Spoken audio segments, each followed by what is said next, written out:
For our creamy lemon ricotta ravioli, you're gonna need your ravioli, a bell pepper, a lemon, a tomato, and then you have some sour cream and cream cheese, 1 clove of garlic, some veggie stock base, Parmesan cheese, 2 tablespoons of butter, olive oil, and salt and pepper. I have washed and dried my pepper, and so I'm just gonna go ahead and cut this in half, and it kind of started to split, so I'm just using that as a guide. And then I'm just gonna remove these seeds, so I'm just gonna go in there and just pull it out like so, and we're gonna discard that. And then you wanna kind of get rid of any of these white parts. And this just needs to be halved. And do that again on this side, just pull out all the seeds. And then pull out these white ribs in here. Our tomato, we're just gonna cut into 6 wedges. So the tomato and the bell pepper is actually gonna get roasted in the oven. So I have the oven currently preheating to 400 degrees. And then I have my rack in the middle position. So just 6 wedges. Oh, my knife doesn't want to slice today. And there you have it. I have a foil lined baking sheet here, and I've put my tomatoes and bell peppers. So I'm just gonna drizzle with a little olive oil. And actually I'm gonna drizzle the inside of this with a little olive oil too. And then we're gonna salt and pepper. I'm gonna go ahead and flip these bell peppers back over and drizzle a little bit more oil and salt and pepper on the outside.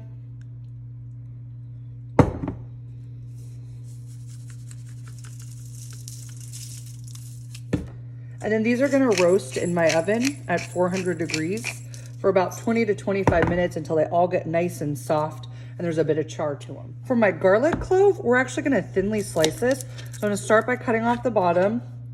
I'm gonna try and peel it without smashing it, but if it needs to be smashed, nope, worked perfectly. So you're just gonna carefully take this and slice it into thin slices. So no mincing, just thin slices, as you can see, like that, with the whole clove. And there you have it. So we're gonna zest our lemon. And I wanted to show you a different tool used for zesting. So this is gonna create like long strips. So this is a citrus zester. It's not gonna be nearly as fine. As you can see that it just kind of puts them in a nice long strips. But I think that this will look nice in the presentation. And I thought I would show you an alternate tool. Again, you can find these tools anywhere. This is probably like $5. And you see that the lemon just starts to kind of like curl around it.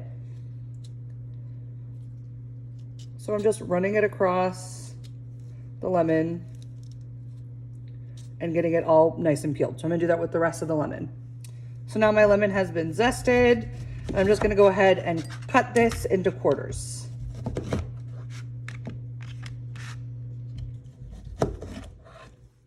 Like so. I've pulled my peppers and tomatoes out. And you can see my tomatoes have really cooked down and my peppers have gotten kind of charred.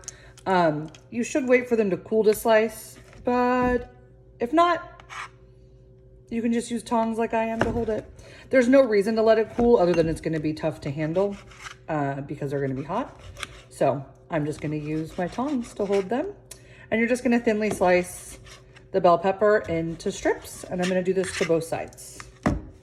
So I have a pot of water here that I have salted, and this is gonna be for the ravioli. We're gonna let that come to a boil. And don't forget to reserve some of your pasta water for the sauce.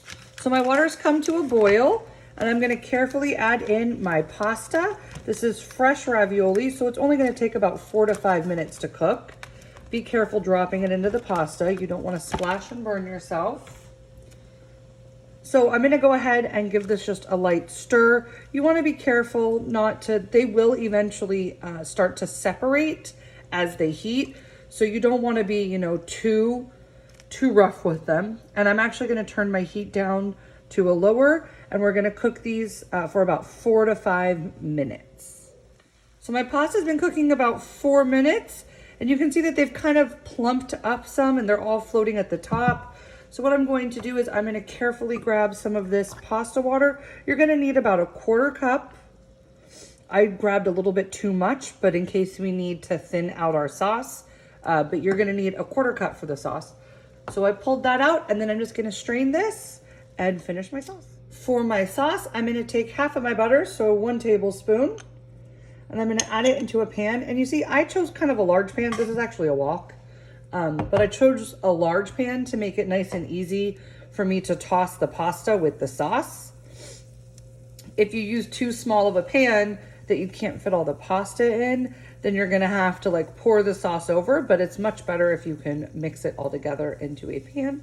So I'm just gonna let that butter melt really fast. And then we're gonna add our thinly sliced garlic cloves. And we're just gonna cook this for like 2 to 3 minutes. My garlic's been cooking a couple minutes, so I'm gonna go ahead and add in the rest of my sauce ingredients. So I'm gonna add in this entire packet of the veggie stock.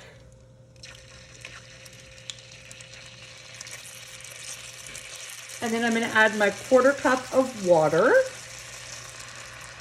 And if you recall, I grabbed more water than needed in case we need to thin the sauce out. Sour cream. We're gonna need to add our other tablespoon of butter. And our cream cheese.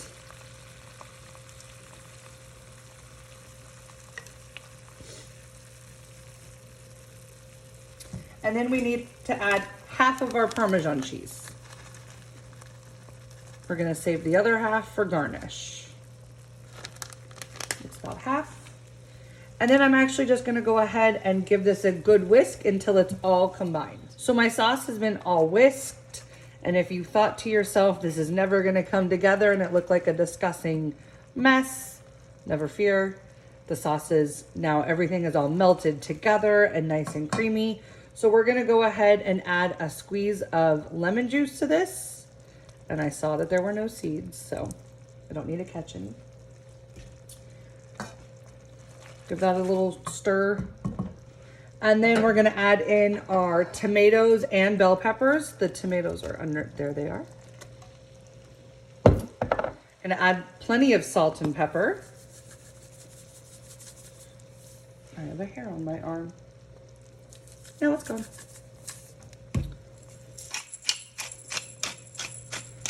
Lots of pepper. And then just stir this all together. And then we are ready to add our pasta to our sauce. So I've turned my pasta off the heat now because the sauce is cooked. And I'm just gonna go ahead and add in my drained pasta. And then just gently kind of stir this. If you feel up to it, you can go ahead and give it a nice toss like so, but you might make a mess in your kitchen and I don't want your mom to kill me. A great way to actually practice sauteing is to use cubed up bread slices so that if it does fall and make a mess, you know, it's just bread slices to pick up. So there you have it. You're gonna then top this with your remaining Parmesan cheese and some of that lemon zest. So since the zest was just a garnish, that's why I chose to use the other lemon zester that I have. So as always, I look forward to your plating and enjoy.